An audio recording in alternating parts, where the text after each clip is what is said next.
بھی تمہیں کام کرنے کا من نہ کرتا ہو، یا تمہیں بہت ہی زیادہ لیزینس فیل ہوتی ہے، پروکراسٹینیشن تمہارے سر پہ چڑھ جاتی ہے اور تمہیں روک لیتی ہے سارے کاموں سے، دین use your weapon, use motivation as your weapon, use your dream as your weapon. میں تمہیں سمجھاتا ہوں کیسے۔ جب تم اس چیز کو ویژولائز کرو گے کہ اگر تم ابھی کام کرو گے تو آخر تم کس گول کی اور بڑھو گے، کہ اگر تم کام کرو گے تو 1 سال بعد تم کہاں ہو، تمہارا پوزیشن کہاں ہونے والا ہے، کیا ڈریم تھا تمہارا، بس ڈریم ہاؤس کو سوچو، تم اپنے ڈریم ہاؤس کو سوچو، تم اپنے ڈریم کار کو سوچو، تم اپنے ڈریم لائف کو سوچو، اور پھر اپنے آپ کو موٹیویٹ کرو کہ میں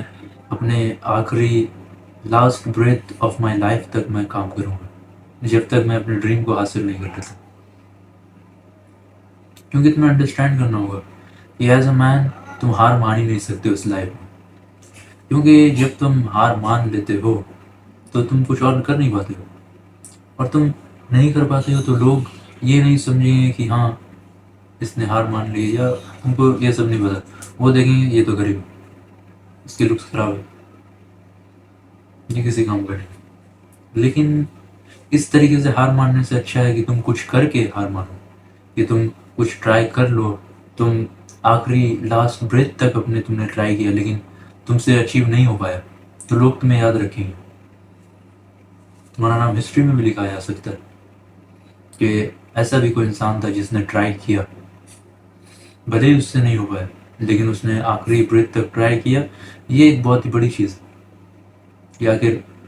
کوئی انسان اتنی دیر تک ٹرائی کر سکتا ہے، اتنی دیر تک کام کر سکتا ہے، اتنے کچھ ہونے کے بعد بھی اس کو موٹیویشن اس کے اندر اتنی تھی کہ وہ ابھی بھی کام کر رہا تھا۔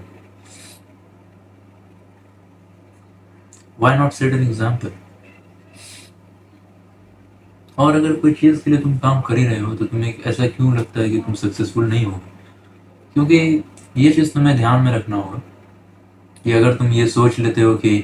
میں کر سکتا ہوں تب بھی تم صحیح ہو، اور اگر تم یہ سوچ لیتے ہو کہ میں نہیں کر سکتا ہوں تب بھی تم صحیح ہو،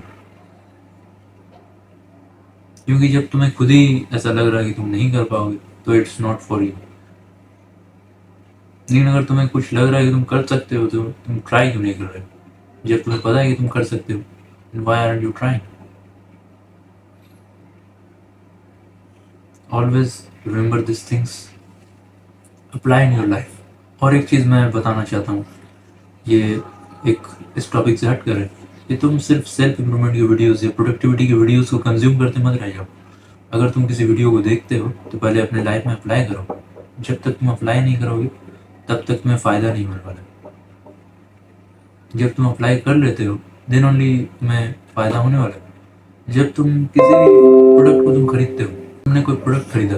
جب تک وہ پروڈکٹ تم پوری طریقے سے یوز نہیں کر لیتے ہو تب تک تم دوسرا پروڈکٹ نہیں خریدتے ہو۔ فار ایگزامپل تم نے آئل خریدا ہے، اور جب تک تم اس آئل کو پورا باٹل ختم نہیں کر لیتے ہو تب تک تم دوسرے آئل کیوں خریدو گے؟ تو ویسے ہی اپنے لائف میں بھی تم اگر کوئی کانٹینٹ دیکھتے ہو، کوئی چیز دیکھتے ہو، یا کوئی میتھڈ دیکھتے ہو، تو تم جب تک اپنے لائف میں اس کو اپلائی نہیں کرو گے تو تم دوسری ویڈیوز کی طرف کیوں جاؤ گے؟ تم پہلے اس چیز کو ٹرائی کرو گے، اس چیز کو اپنے لائف میں اپلائی کرو گے، دیکھو گے کہ وہ واقعی میں کام کرتا ہے کہ نہیں، اس کے بعد پھر تم دوسرے چیز کی طرف بڑھو گے۔ So this was my video and thanks for watching, bye.